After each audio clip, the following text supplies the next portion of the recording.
Hi, this is Roger, thanks for dropping by. So we went to Burnhams Nursery yesterday. We'll have a chat about that. That was the worst drive I have ever had to do. Some of the scenery on the way to Burnhams is absolutely stunning. Not when you're driving in low cloud, it's not. Physically in the cloud, coming in off the sea, rising up to where the road was. So all I could see was two little red dots in front of me, which I stayed glued to, because that was the one doing the hard work. Whether there was anybody in front of that car for a while, I wouldn't know, because I couldn't see that far. There were huge areas of standing water across the road. Well, when you've got a car in front of you, you're forewarned. So if that car pulls out to the middle of the road, you know it's going out round a huge big puddle and you can follow it, providing there's nothing coming the other way, obviously. That was a bad drive. And the strangest thing, I mean, it was really heavy rain in places. The wind wasn't as bad as they said. It was supposed to be gale force winds, and some of those roads are very exposed. You know, they're not far off being on the cliff top. The cliffs are only down there. But the wind wasn't there, luckily, so the trees weren't down or any of that nonsense. But the strange thing was, that's the worst drive I've ever had, visibility down to next to nothing in places, and yet I knocked 5 minutes off of my normal run time. I'm not quite sure how that happened. Certainly wasn't speed. And what I think it was is in the areas where I could see where I was going, there weren't so many stupid people out on the roads like this one. Most of the people probably looked out the window and said, nah, we'll stay in. Anyway, I got there safely enough, and unfortunately due to the weather there were not many people there, which is a shame. When people put in the effort, you know, I mean, some people have come up from Cornwall Orchid Society, Southwest were there, Bournemouth, so they'd come up the day before, so they didn't have the journey I had, obviously. And I don't know whether others came and helped set up and then went home again, that I don't know. But there were only two at Bournemouth there, and normally they've got, you know, a team of people basically if they put on the display, but there were only two there. But nice display nonetheless. All the displays were nice. Cornwall openly admitted they didn't have that many plants, but the plants they had were displayed nicely. Now I filmed 3 of the displays, one I don't film, and I filmed Burnham's sales area where all the pretty blooms are basically. I didn't film any of the nursery because it's quite honest, it's just a sea of green. You know, there's been lots of specimen plants split up and potted up individually, so you've got like 50 little pots with little bits of green sticking out the top to grow on, you know, probably for sell mainly next year, I suspect, because the season's coming to an end now. But they've got quite a few leaks in the roof when the rain's that heavy like that, so quite often you stop to talk to somebody and you think, I'm getting wet here, getting dripped on. Anyway, I stopped for breakfast in my usual place, and I hadn't had anything to eat.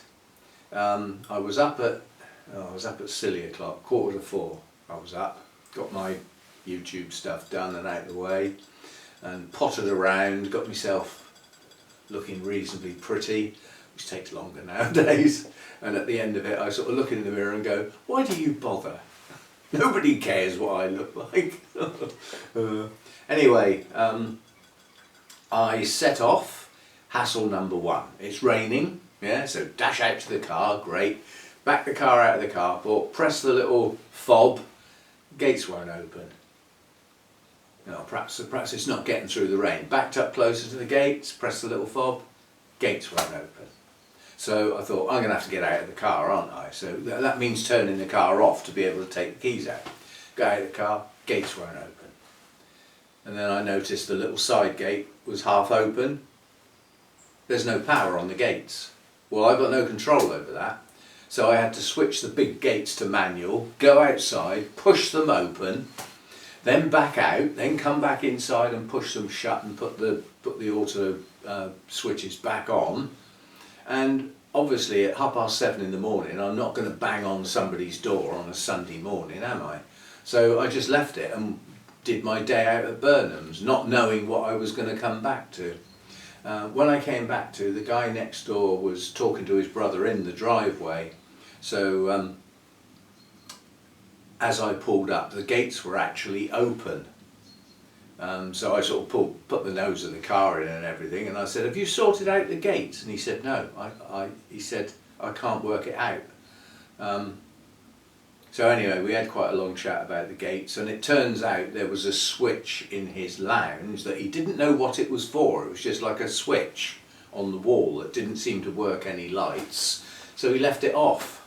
Well, he since found out that supplied the power to the side gate, but it doesn't seem to be supplying the power to the main gates unless there's something gone wrong on top of what's already wrong.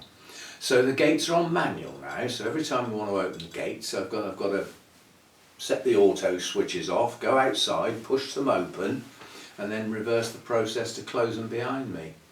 And I've since found out that the guy next door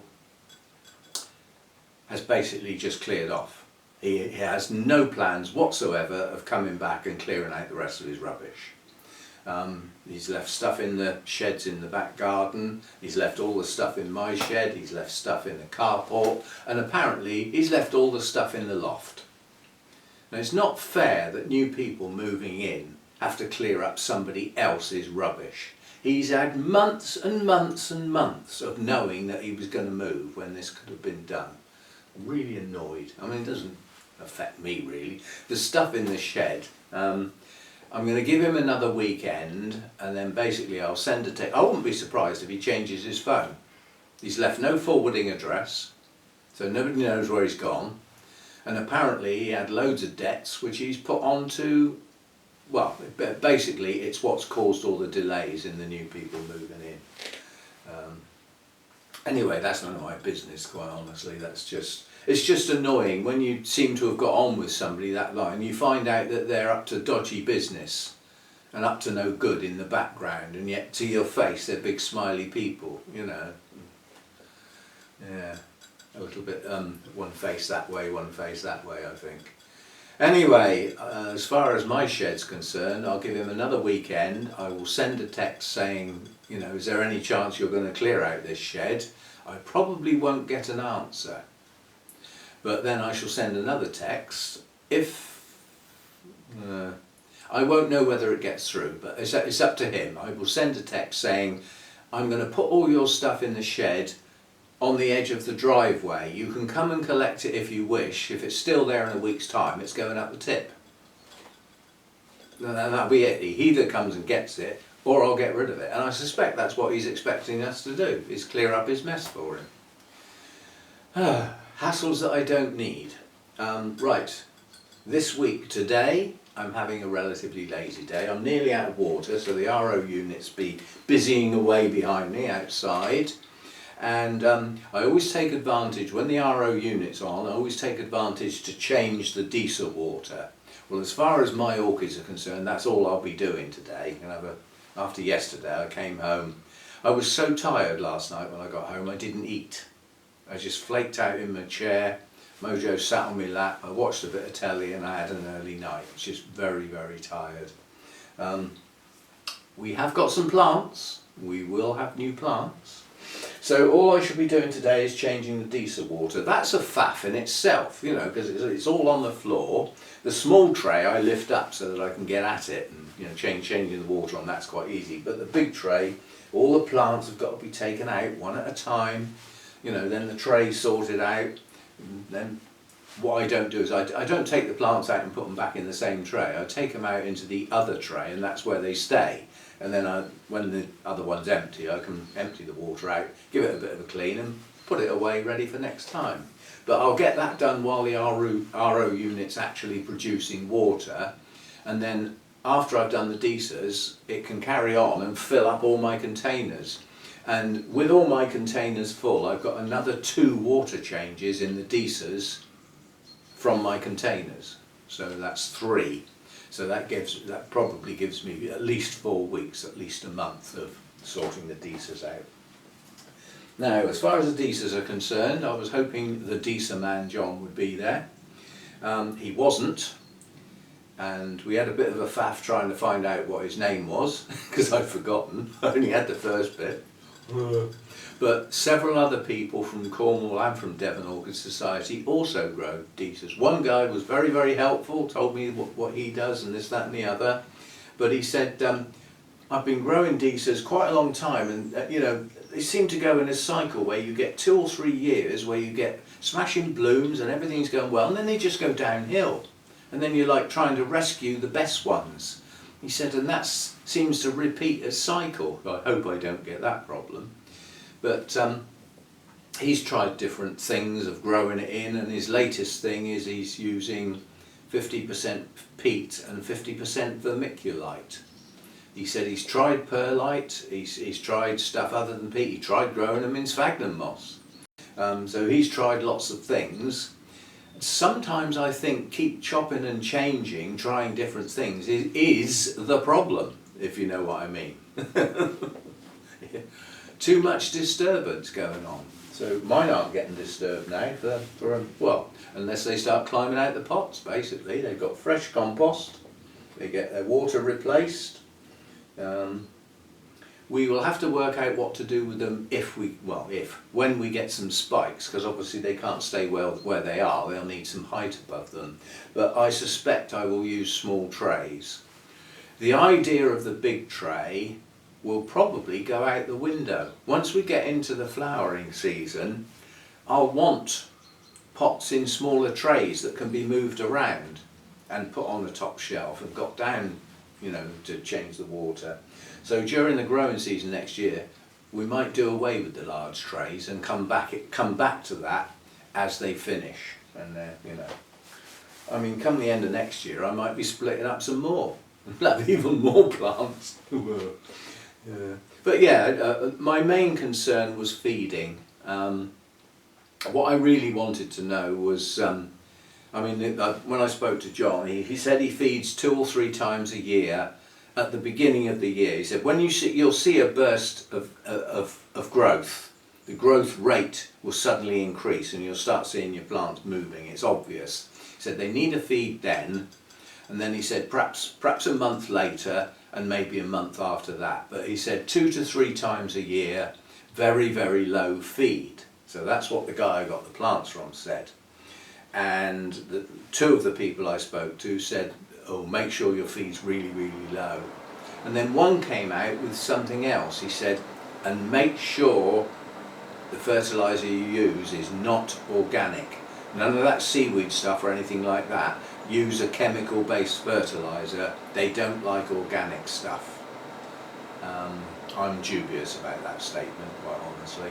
I suspect that when he used an organic fertiliser, something else went wrong, and it masked the fact he thought it was what he'd used. I find that highly unlikely given where they come from. You know, they've got water runoff going past them, they've got their feet in the water sort of thing. Everything around them is organic, isn't it? You know. So we shall see. But perhaps he meant supplements. I don't know. But both of them said very low. One said, you know, TDS of no more than 100. Not TDS, microsiemens of no more than 100. Well, that's a TDS of about 2/3 of the microsiemens value, so about 60, 70. Yeah? A couple of times a year, 3 times a year, maybe once a month from when that growth spurt starts. And who knows, maybe we will use the bloom when the spikes start to show. Yeah? I never got a direct answer, I got an either or. I said, do you pour the feed into the top of the pots, or do you put it in the tray and let them soak it up? And he said, well, you can do either really. Well, that wasn't the question. The question was, what do you do? Not what can you do. There's a difference. If I want to know what can you do, I could read a book. You know, I want the real thing. Anyway, so I think what I may well do is I will pour the feed into the pot so that I know all of the pot has got some, not just the bottom bit. Yeah, that will run through into the tray, and then a few days later change the water to remove the feed effectively. That's probably how I'll do it, but it's a long way off yet, isn't it? You know, we're talking probably April, May time before we start thinking about that sort of thing. And we've got cymbidiums to worry about as well. We'll keep them going through the winter and encourage those to spike when it comes to the time. I've got one in spike at the moment. None of the others are yet. They're still maturing their growths. So, you know, keep them fed, nice strong feed, keep them growing until they've finished. It's reasonably obvious when cymbidiums are finished because the bulbs are somewhere near the size of the others on the plant. Maybe a bit bigger, maybe a bit smaller, but around that. They're not half the size unless you're doing something very wrong, which I don't think I am. Right, the new plants. Hang on.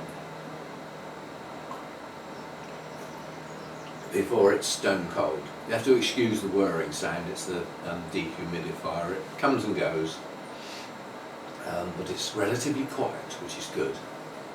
Right, the new plants.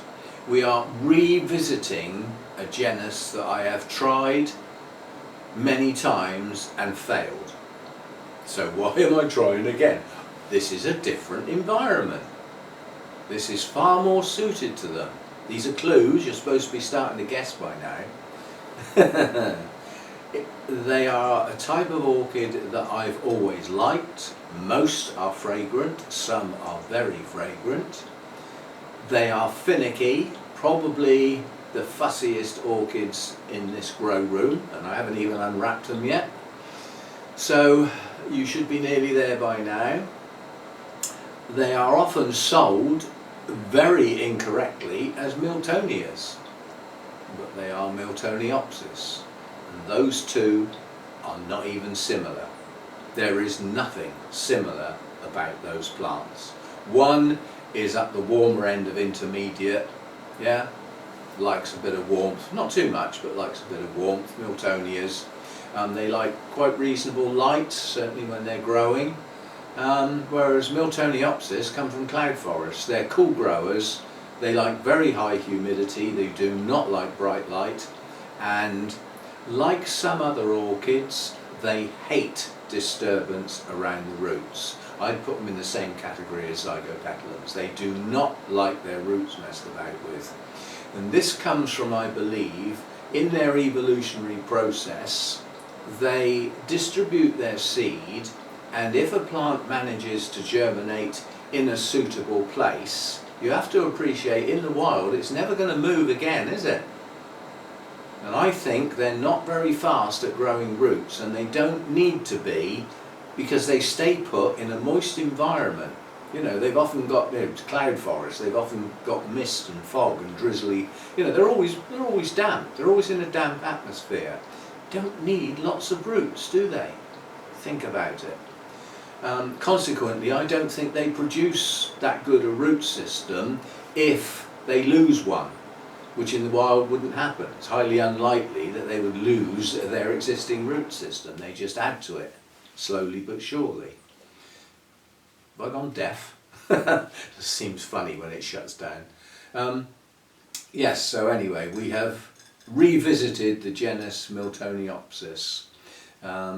Sarah had some nice ones in. One of them I've had before, even though the tags didn't have its name on it, but we know what it is.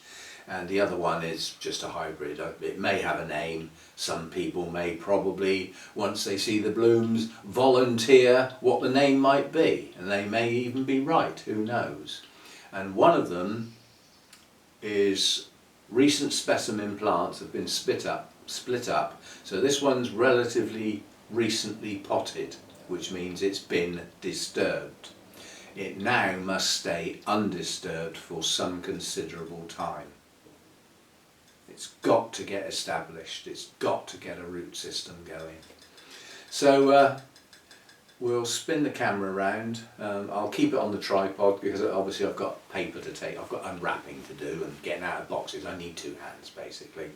But yes, so we've got two hybrids, one of which I'm confident I can name, the other one I'm not, so I won't even attempt to. And we've got a species that I've had before. And your final clue, you don't need one now because I've told you, is that species actually came from Zena, amongst the plants she bought me. Now, I have lost all of my Miltoniopsis over the years, including some very special ones. One incredibly special one, which was the yellow version of one of the species, which is incredibly rare. You can only do what you can do, but they'd gone downhill mainly in the other place. I don't think I've bought any since I've been here, but they were in such a weak state that when they came here, it finished them off. So I don't think it was this place itself. I think this place is probably relatively suitable for them, you know. But anyway, we will swing the camera around, and actually I'll shut it down and start it up again because I've got to faff around getting it in the right place and that. So I'll be back. Okay, let's see what we've got then. Right,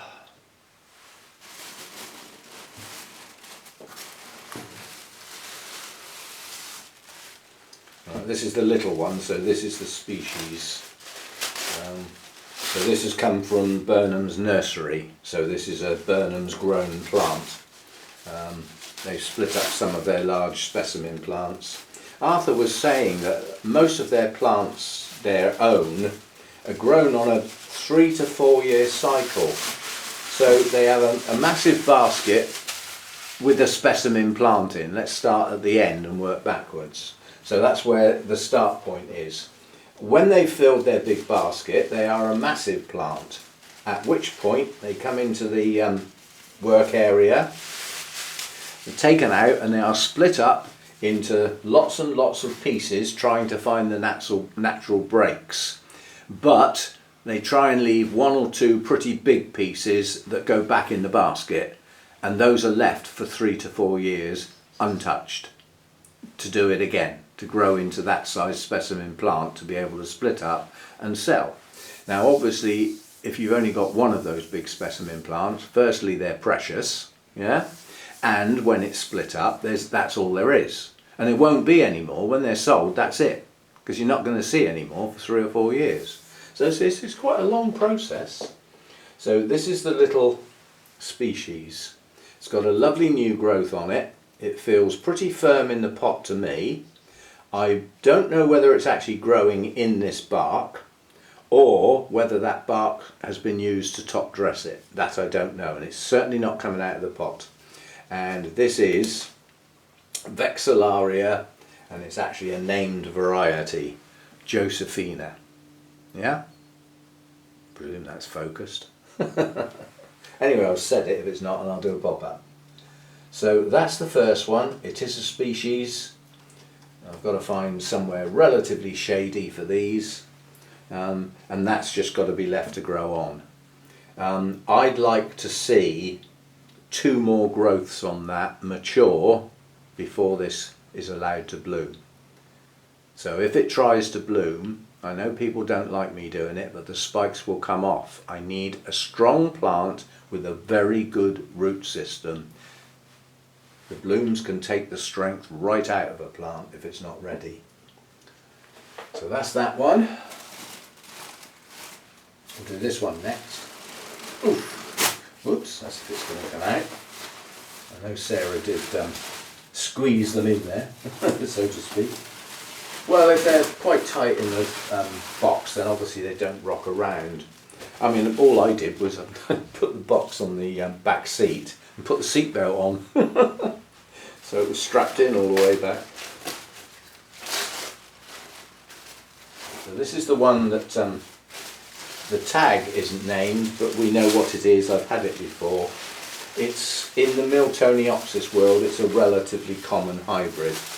Now it's not fully open at the moment, and there were some plants with lovely double spikes with all the blooms open that looked absolutely wonderful. Why did I ignore those and get this one?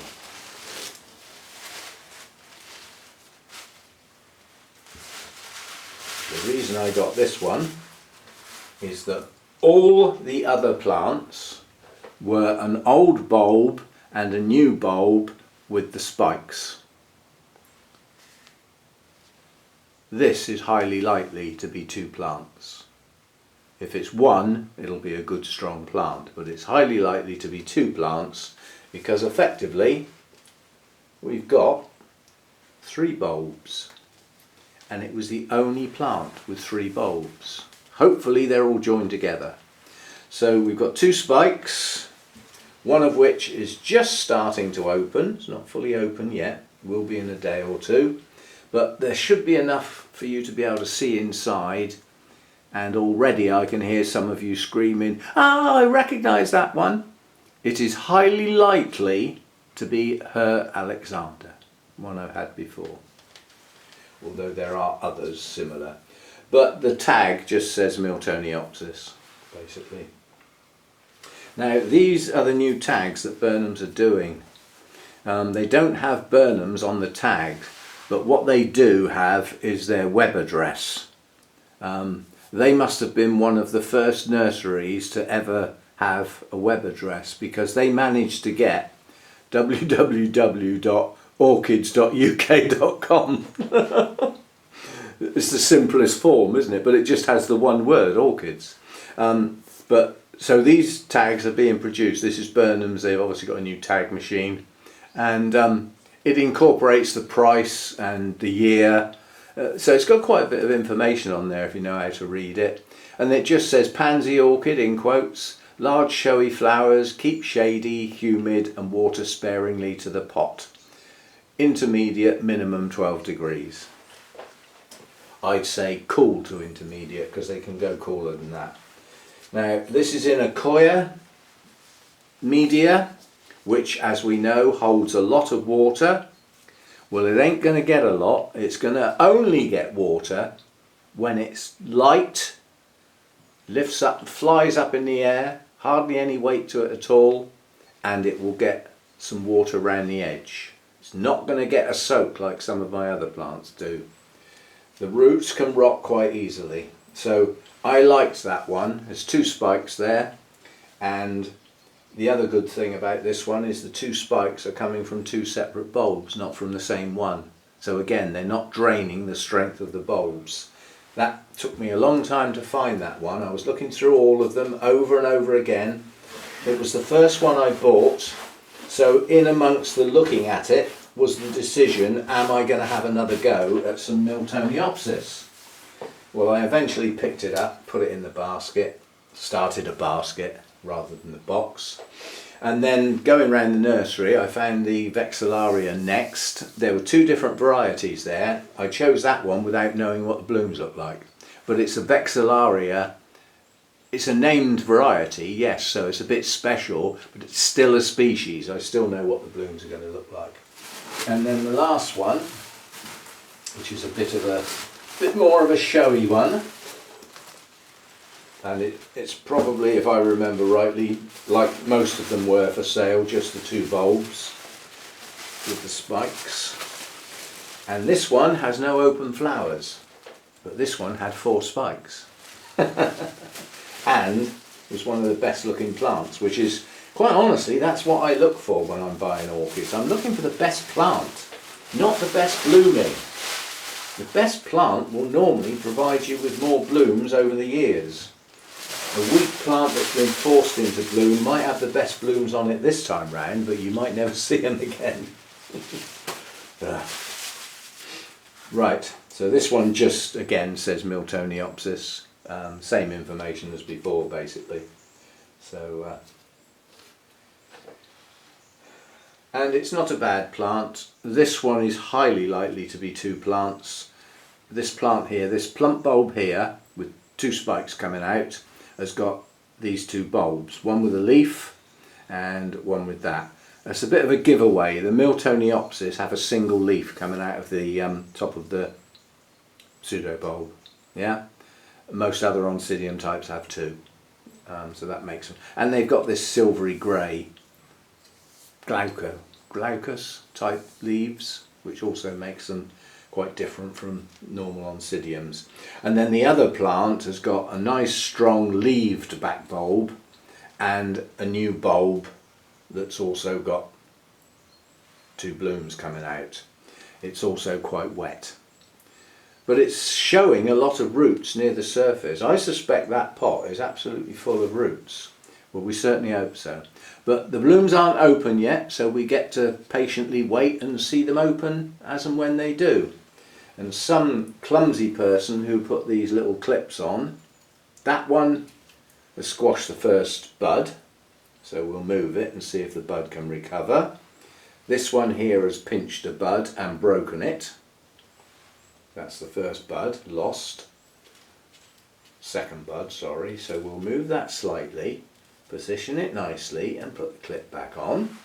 Let's have a look and see what's... This one's okay, that's in between 2 buds. And that one's okay between 2 buds. So it should put on a nice show. And then this one here, I didn't notice this when I bought it, has already got its new growth starting. And these are a nuisance. They do this every single time. They push out from the leaf joint while the leaf is still there.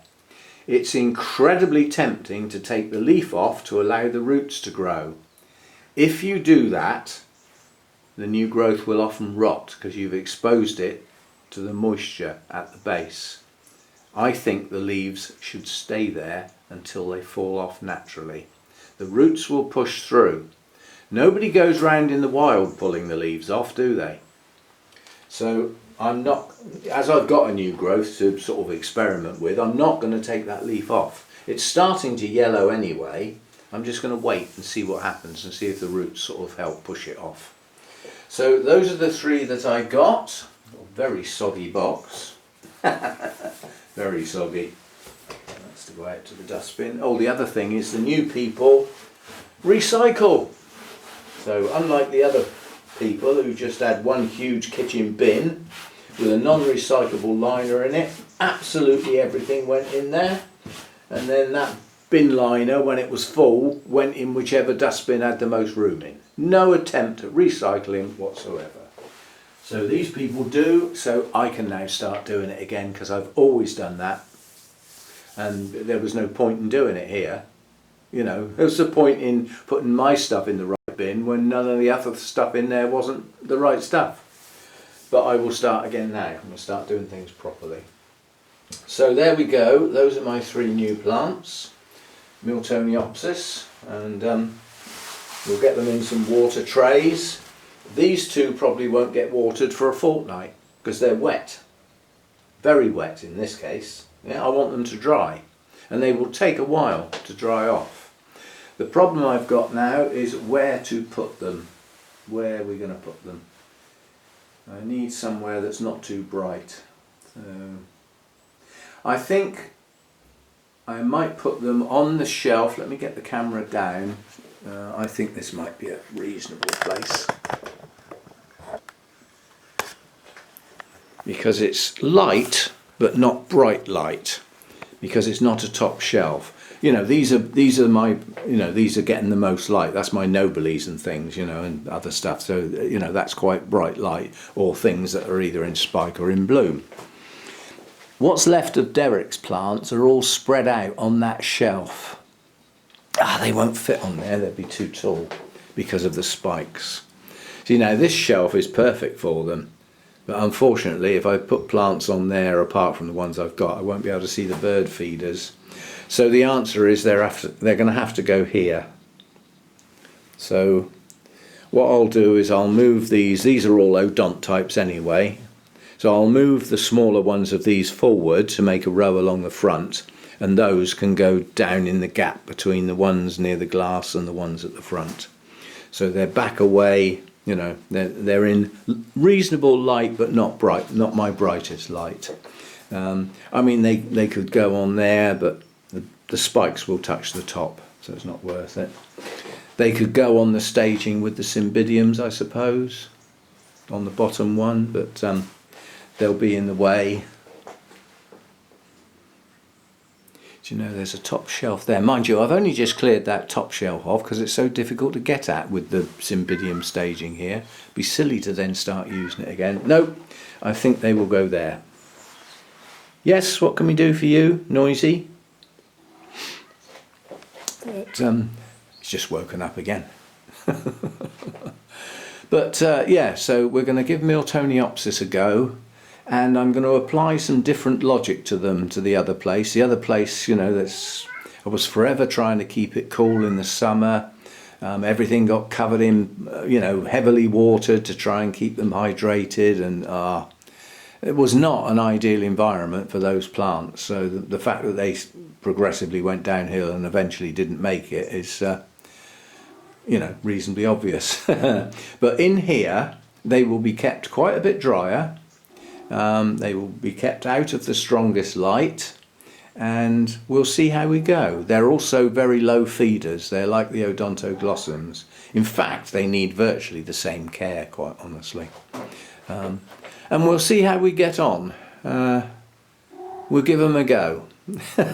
So when I picked up the third one and went up to the counter, Sarah was there, and she sort of looked at me and she said, "Oh, we're doing Miltoniopsis, are we?" I said, "Well, in for a penny, in for a pound." Just as well have the three. Those were the only three, apart from the different... oh, come on then, let's let you out. You're not going to shut up till you get out, are you? Yes, apart from the other named variety of the Vexillaria, the species, I've got one of each. The other two were in the sales area. You'll see them in the video clip when I put them together. But the Vexillaria was down in amongst the greenery in the... I spotted it from quite a long way away because of the colour of the leaves. I thought, oh, this is some Miltoniopsis, let's have a look. The Vexillaria blooms are very, very stunning, and it's not a large plant, but the blooms are large. But as I said, I won't be letting mine bloom for some considerable time. It's going to have to work hard at producing a good plant. So that's what I got. I had an enjoyable day. I had an exceptionally nice piece of coffee, pecan and walnut cake with the coffee for my lunch. And on top of the breakfast, my breakfast, I decided to go large. It's a bit silly, really. It's the full breakfast is it's about £11, something like that. But by going large, instead of one sausage, you get two. Instead of one slice of bacon, you get two. You get 2 eggs instead of one. You get extra mushrooms and everything like that. And it only cost £2 more. So I thought, well, I haven't had anything to eat. Let's just have the big one, and it will last me all day. And it virtually did, apart from my nice piece of cake. I never go to Burnhams without buying something in the cafe because, you know, again, you help supporting the nursery. So yes, cake and a coffee for lunch, and then no tea because I was just too tired to even get food when I got home. So there we go. And I think our own unit's busying away out there. In fact, there's enough water in there now to do the deesers, so that will be the next job. Get on with the deesers. I shall put this video to one side and process it and sort it out and post it later in the day, probably later afternoon or early evening, something like that. Let's get all my water sorted out first and get the storage containers all filled up and put away. So there we go, and I'll see you next time. Thanks for dropping by. Oh, you're supposed to end looking at the new plants, aren't you? Yes, you'll enjoy this when it opens up. It's a very deep coloured one, nice pattern. This is relatively plain, but it's got lovely fragrance. As I said, I'm pretty confident that's her Alexander. And then we've got the Vexillaria recently potted division. So we'll see if we can get that going. And I'll see you next time. Thanks for dropping by.